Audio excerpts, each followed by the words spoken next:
Thank you. Hello everybody and welcome to another video. Today is Tuesday News Day, finally on the actual day it's supposed to be. Held off on videos for a couple of days because there was a lot of stuff going on. I thought it would be almost appropriate to put it in here.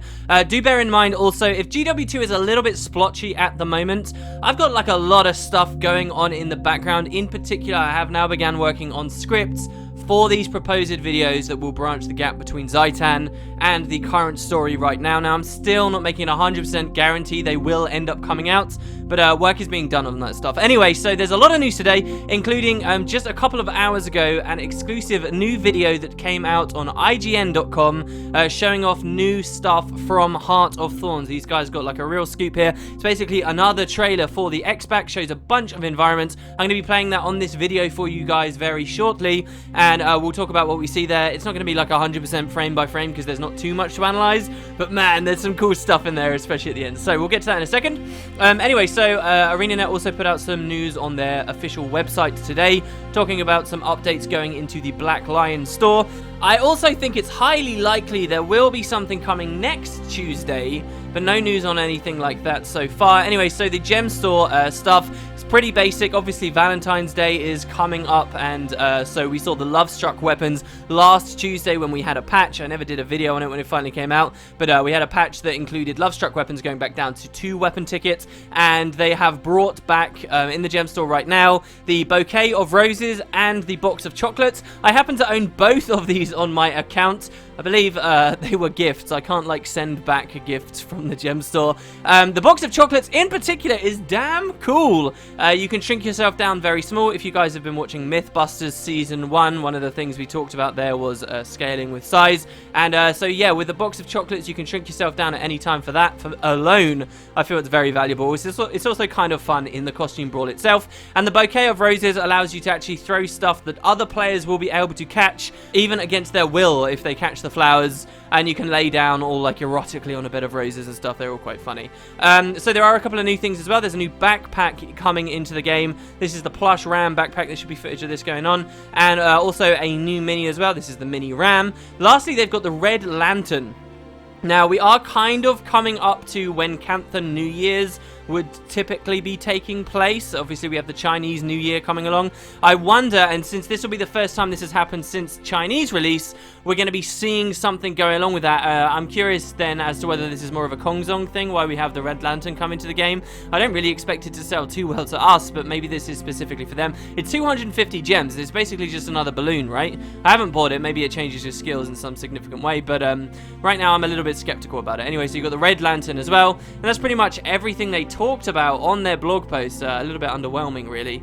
A lot of stuff has also been going on in the community. Just today, I was talking to a guy who founded QQMORE.net, which, despite the name, might put you off a little bit, is actually a really good website for getting people into PvP. There have been multiple attempts. You've even seen an attempt of mine in the past when I did a few collab videos with Matt Visual trying to teach him about PvP, trying to make this game type a bit more accessible to people, because for better or worse, it is actually a very strong part of Guild Wars 2, and I do think that so far there hasn't been anything quite on this level for teaching new players, getting them involved in the PvP scene. So this is actually a really good website, and you guys will find a link in the description below if you want to check it out, which I highly recommend you do if you keep seeing like your PvP dailies there and you're like, I don't really want to do it. Just for what it's worth, even if you only just go in for dailies, the quickest way to get dailies I found so far, the best way to do it is in PvP. It's also the most rewarding because the little daily reward you get on top then gives you more rewards depending on your reward track. It's fantastic.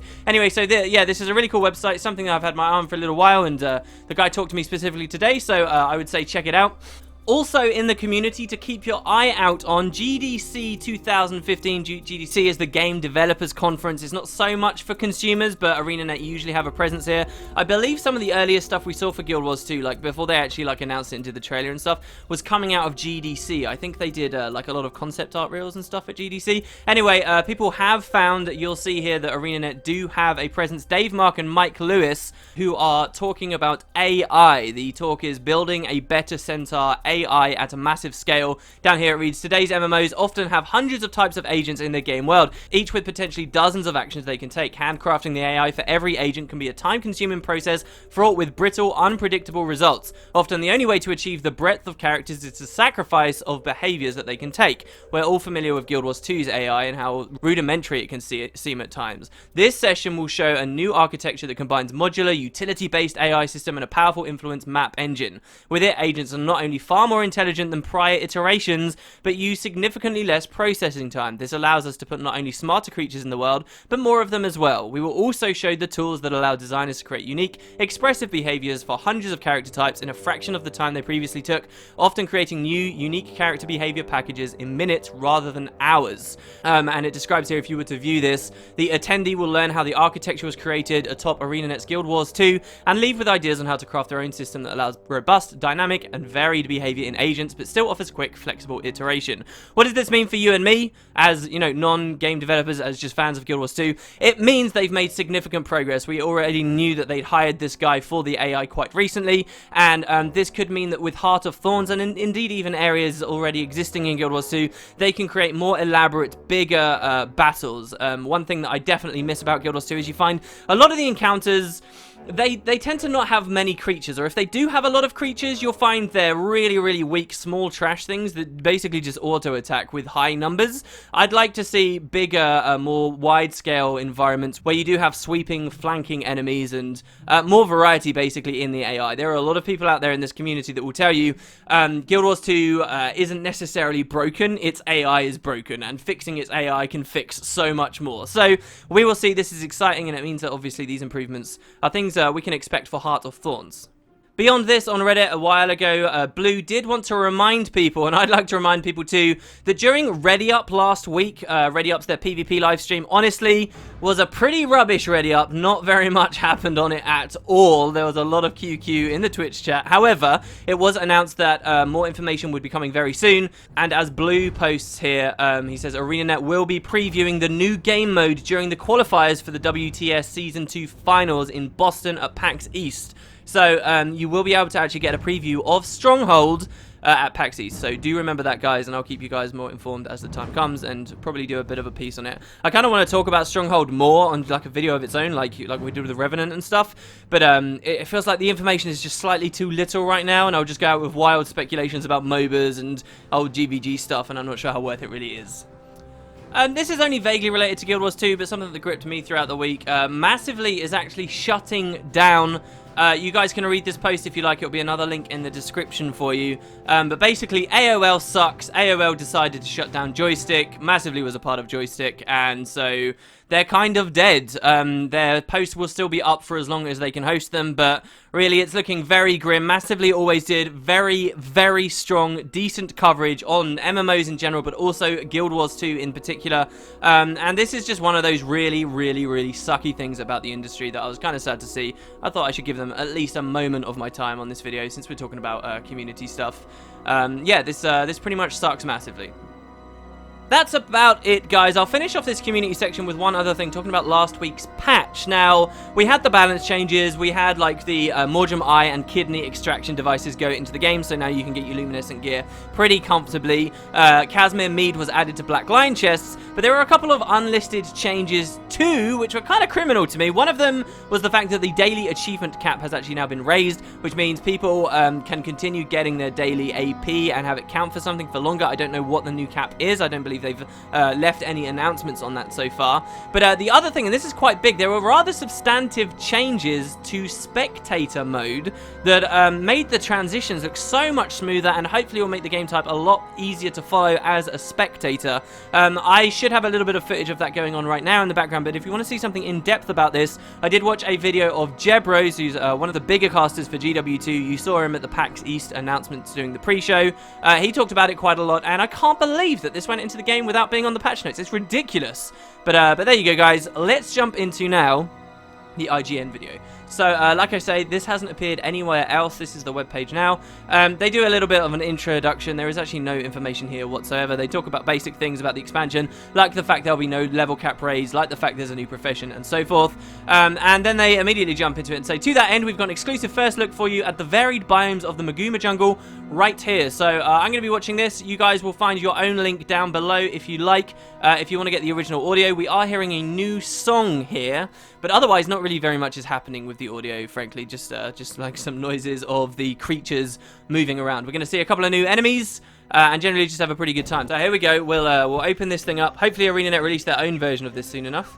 Get a cool parrot. I'm pretty sure that parrot is the same model we've seen like inside the Zephyrite backpack before. And we get a couple of shots of people flying around already. Oh my god, I'm already going back. This isn't going to be good. This is going to be a bit of a frame by frame, I can already tell. We see people flying around, so this gives you a sense already, like this shot that we're seeing here. I would never really expect, oh, this is kind of a hang gliding kind of area, but apparently it is. Like, so you can really feel the scale. Hopefully these maps just feel completely enormous. So here we go. We can see this guy flying. Different style of glider as well, I think, perhaps. Got a bunch of new plant life here. As we move around, we're still like nowhere near the floor, as you can see. There's our hang gliding player there too, moving quite quickly. We come here into more of these ruins. Now these are slightly less golden, they have slightly less of a sheen on them to what we saw in the original trailer. They're looking an awful lot more like the ruins we saw in GW1, where the Asura came to inhabit them. I have had comments, and I am fully in this camp now. I actually don't believe these have anything to the Forgotten. These telltale like diamond shaped, these squares tilted on their sides. I believe we are looking at Masart architecture here, and these could be some of the Masart ruins, in particular ones we may not have seen before. But yeah, so these are here in the jungle, and look at how huge this place is. These lovely, like, I love these kind of circular, curving designs on them here, but we get some really nice looks at some of their architecture here. This, is what I believe we're looking at, is in the trailer, we came from the very top of this waterfall, and we flew down facing towards where the camera now is. And now I believe we're getting the alternate shot, we're looking back the other way, like we're above that wellspring from the other trailer right now. Just some speculation though, you can't really tell from the top. Here we get another ruined kind of area. Now this looks a lot more like the Silver Wastes ruins. Do these ruins belong to somebody else? We really can't tell right now. We've got these adorable looking vines coming down everywhere. And this just looks so fun to run around up here and climb up this one and, you know, worm our way up these ruins. Very cool. Here, if you pause very briefly, down there's like a hole at the bottom there with some interesting symbols. I think we're looking down that same hole right now too. What the hell could be down there? What's the significance of it? Who knows? This could be a part of the story. We cut again. You get these huge vines, massive. You really get the feel of, oh, this isn't just jungle anymore. This is Morgemoth. This is Morgemoth expanding out. The scale of these things is ridiculous. Very exciting to see. And over there as well, I'm going to have to rewind there because I missed it. Over there, as you can see, is actually a destroyed, packed ship. Is this the glory of Tyria? Is this the thing they talked to us about at the conference where they said, oh yeah, you're going to spend ages climbing insanely high? Maybe we saw some shots of it before as well. Or is this just a different ship? Is this just going to be our general experience of climbing, climbing, climbing? We can actually come up this thing. And I wonder how dynamic events take place on this kind of stuff. Here we see some of these bridgeways. I think this could be something to do with like the HoT civilizations, perhaps something else. You can see actually there's a building over there too. Love the idea of that being like a little shop of some kind. And here we get some dragons flying through. The animations look a little bit clunky in particular to me. However, one thing that still excites me a lot is the idea of flying enemies. You know, are we really going to have sort of airborne combat, or are these just going to be like obstacles? Don't go near them or they'll knock you off your hang glider. And here we get a couple of other small shots. Here we start seeing some of the scarab enemies again. And what I speculated was going to be a rot like behemoth that we saw before in the previous game. But this guy seems to be wandering around, so I could have been wrong with that previous speculation. He's actually got 6 legs, so this is just basically some kind of giant insect. Actually makes me think of one of the Borderlands bosses, which is kind of weird. And he runs past. Here we get some new enemies, some incredibly cute little enemies. Look at these little mushroom guys wandering around.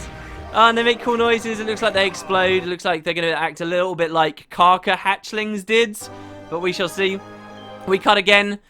This here, once again, could be what we saw in the original concept trailer. Could be what we saw in the second trailer, where the Masart was, like, trying to channel at it and seem to bring it to life. This glowing magical energy at the top may suggest that that's already happened somehow.